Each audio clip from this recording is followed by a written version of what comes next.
First, there is no change being made in Canada's national terrorism threat level. It remains at medium, where it has stood since October of 2014. The most senior security officials in the Government of Canada assess and reassess that threat level on a continuous basis, 24/7, 365.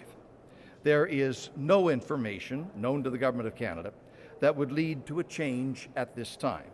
But we are, of course, always vigilant. Secondly, I would say this: the lone wolves and the copycats are the toughest killers to deal with. They are often unpredictable. All police organizations, security and intelligence officers across the country are especially alert to any type of behavior or activity that could be aimed at vulnerable locations or vulnerable people. And I encourage all Canadians to be vigilant too.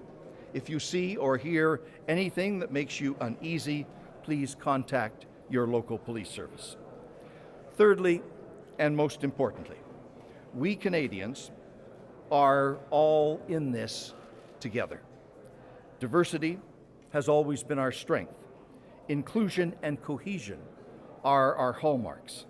We are the finest example of pluralism that the world has ever known. We will never allow fear and hatred to divide our people or scar our communities or compromise the way we want to live our lives. As you just saw in the House of Commons before and during question period, we stand together for what makes Canada, Canada. You said that the motive of the attack in Quebec City is not yet clear. So if that's the case, why are you calling it a terrorist attack? This was an act of extreme violence directed against a particular group with the clear intent to intimidate and harm that group and to strike fear in their hearts. In the definition in broad terms of terrorism, they were trying to inflict terror, and that fits the definition. But the point is this: we pride ourselves on our diversity, on our inclusion, on our accommodation, our ability to make room for each other and understand each other and mutually respect each other in this country.